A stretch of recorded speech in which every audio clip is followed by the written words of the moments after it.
Oh dear, things you love to see. A Brighton 3 points at home, and I think that was the first proper convincing win for about 10 months now. 3-0 against Tottenham. What the hell's going on? If I'm being honest, I'm a bit gutted with results, to be honest. I mean, you see Bayern Munich putting 7 past them, and the fact that we couldn't even do that or better that was quite disappointing in some way. But I mean, I guess 3-0, clean sheet, home against a top 6 club. I suppose it'll do. That is the most convincing win Brighton have ever had against a top 6 club in the Premier League. And I tell you what, it couldn't have got more convincing. It couldn't have been more of an enjoyable game of football to watch. And it was absolutely fantastic. The football we were playing was the best football we've ever played in the history of Brighton, in my opinion. It's a strong statement, but winning 3-0 convincingly against Tottenham, the manner in which we did, players, and especially Potter has got to have an absolutely amazing applause for this game, because it was all him, to be honest. It was all him. Obviously, you got the players to do the work for him, as it's their job, you know. But from Potter's managerial experience and from what he's done in that game, changing the kind of midfield to Moy and Alzate in their position to be kind of like number 10s, but in a wider position, than coming in to find more space. That's kind of where Potter kind of implemented the style in this game, and did it work wonders? Boy, did it with a 3-0 win. Moy was fantastic, everyone was fantastic, Connolly in particular. Don't worry, I'll be getting into that one in a minute. There's not one player I felt like they did a bad game or anything like that. They were honestly all fantastic, and I tell you what, if this is the start of something special for Brighton in terms of like 3-0 against Tottenham, moving on to Aston Villa away and we beat them, I'm not sure what, I think I might be crying, to be honest, because this is it's a big one to miss. But the only thing Potter has been obviously missing the last few games, and especially since the start of the season, other than Watford, is getting them 3 points. There are so many games this season where if we put our chances away, we would have 100% buried some teams right now, and I generally think we'd have been in like the top 6, judging from the points and how it's going in the league so far. We'd be in the top 6 right now, just saying, I'm just saying. Like if we beat Burnley, which we probably should have done, if we beat West Ham, which we probably should have done, Southampton was against 10 men, well, maybe a draw or something like that. Maybe it was a fair result if you think about it. And honestly, if you put them points together, including Newcastle, where we should have beat Newcastle away too,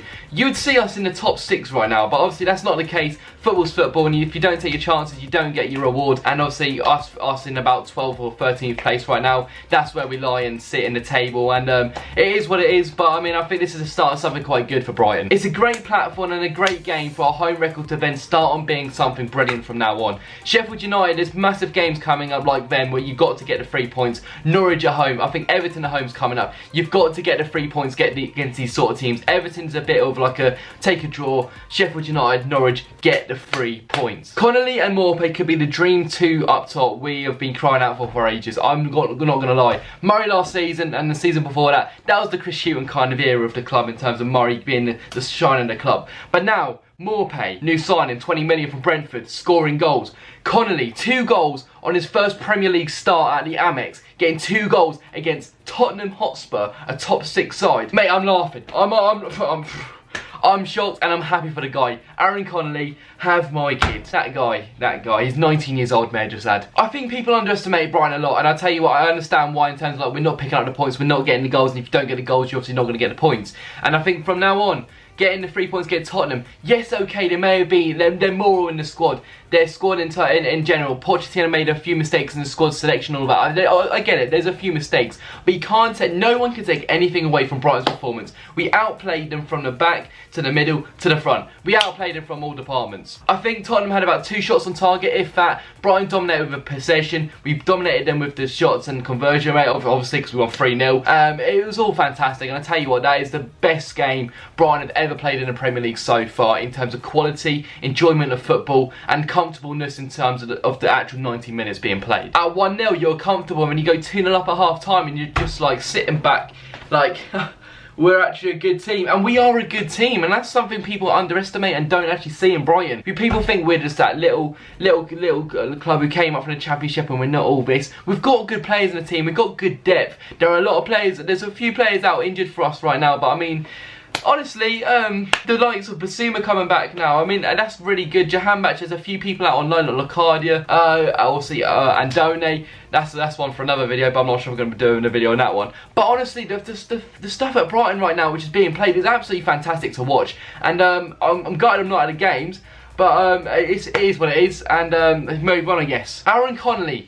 let's talk about him. 19 years old, from the development squad. We've all been crying out for him to be starting game, get his opportunity in the Premier League. We're crying that out for Chris Hughton when he was managing Brighton last year. We're crying out for him to start, and Chris Hughton never ever gave him a chance. Graham Potter, he's given a chance to Alzate, he's given a chance to Connolly. They are both first team starters now, and they're absolutely class, have shown why they should be in the first team squad. And let alone the squad, they're in the first 11 now, which is absolutely fantastic. And seeing that the youth actually be working, our youth developments really is working, and sending players out on loan, coming back, and now they're obviously in the first 11. It's absolutely great to see it, and let alone it's the Premier League too. You go from a development squad from the under-23s going straight up to the Premier League, and boys, Connolly delivered, Alzate's delivered, and it's been an absolutely all-round great performance. And ever since they've started, Alzate had a goal disallowed against Newcastle with that header. Unfortunate for that one, offside just about by a yard or so. And I tell you what, it is great. It just is great to watch. You can't deny it. I think Brighton sit on about 9 points right now, if I'm right here, but there's a lot more points to come. And I tell you what, I'm not sure how many games we're in now. We are now like 7 or 8. I'm not too sure, but it's a good sign to begin the season with. And I tell you what, there's definitely more points coming very soon. And I think this could be the start of something very special. I'm not saying Brighton are going to get Europa League or anything like that, or mid-table or proper mid-table, but I think with that 3-0 win, we've got the confidence. You got Connolly You had Connolly scoring goals for fun, looking like the confidence player he was showing against Tottenham. That third goal, outrageous, absolutely outrageous. The fact he took his man with pace and power, driver forward, cuts in, bottom right hand corner. The matureness he did for that shot and that goal was absolutely fantastic for him. And I tell you what, he's definitely a guy I cannot wait to keep seeing in the future of Brighton of Albion, because if he's only 19, put 5 years down the line and is still in the starting 11 for Brighton, maybe at a top 6 club, you don't really know. This guy has a massive future ahead of him. And the fact that Connolly also got called up to the Republic of Ireland squad straight after that game, it says a lot of what the quality of a player Connolly is. And I think a lot of people are going to be hearing that name a lot more often very soon. Already have, to be honest. Another thing I've got to mention is Lewis Dunk. Lewis Dunk, how is he not in the England setup? I don't get it. He's had one opportunity for the England team, and I think he played one game, not sure if it's 90 minutes or not. I've kind of forgotten about that one, but also I was there for that game. I can't remember if he went off. I don't even think he went off. He played a full 90 for England, and ever since that game he's never had an opportunity for England again, and it's never been in the actual setup of actually being called up. And I'm looking at his performances recently, and I'm just questioning, how on earth is he not in the squad? You've got Lewis Dunk, who's arguably one of the best defenders in the league. Statement out there right now, I kid you not. One of the best defenders, or definitely one of the best English defenders. And I'm not saying one of the best defenders in terms of like, oh, he's top 5, 100%. I'd say he's in the top 10. Surely in the top 10.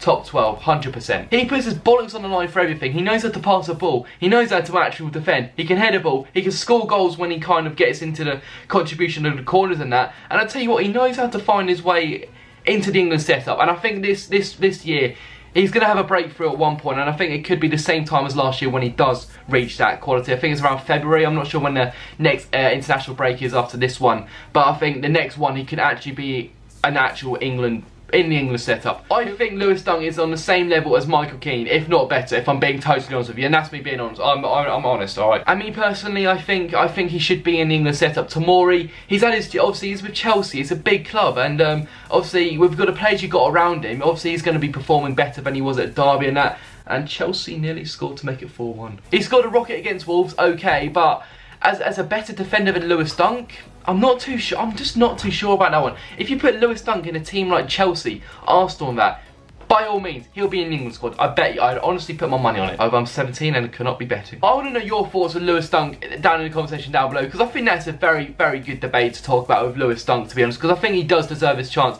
in the England squad. And I tell you what, with John Stones, I don't even know. Are John Stones, Lewis Dunk? If I'm being honest, Lewis Dunk is a class ball-playing centre-back, and he deserves a lot more credit than he does get. Overall though, Brighton's performance against Tottenham was absolutely top-notch, and the likes of George Kelly, Sam Chifeka, I mean, I'm sorry. I'm sorry about you had to watch that, but at the same time, I'm saying that with a smile on my face, so thank you very much for going to the Amex and putting a smile on my face watching your vlogs back, because that was great to see, if I'm being totally honest with you, if you're watching this video. However, next game is going to be Aston Villa away, and then obviously the one after that I think is Everton at home, and then Norwich at home, so it's going to be difficult.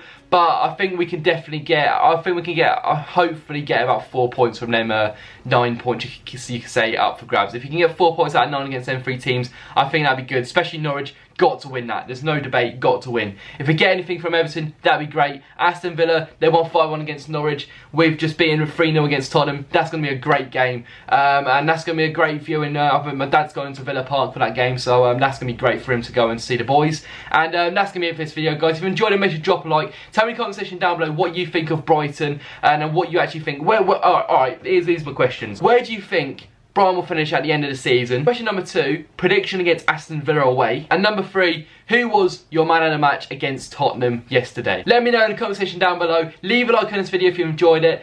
Subscribe for more and leave a like if you want more Brighton content on this channel. I'll see you guys in another video. Goodbye, guys.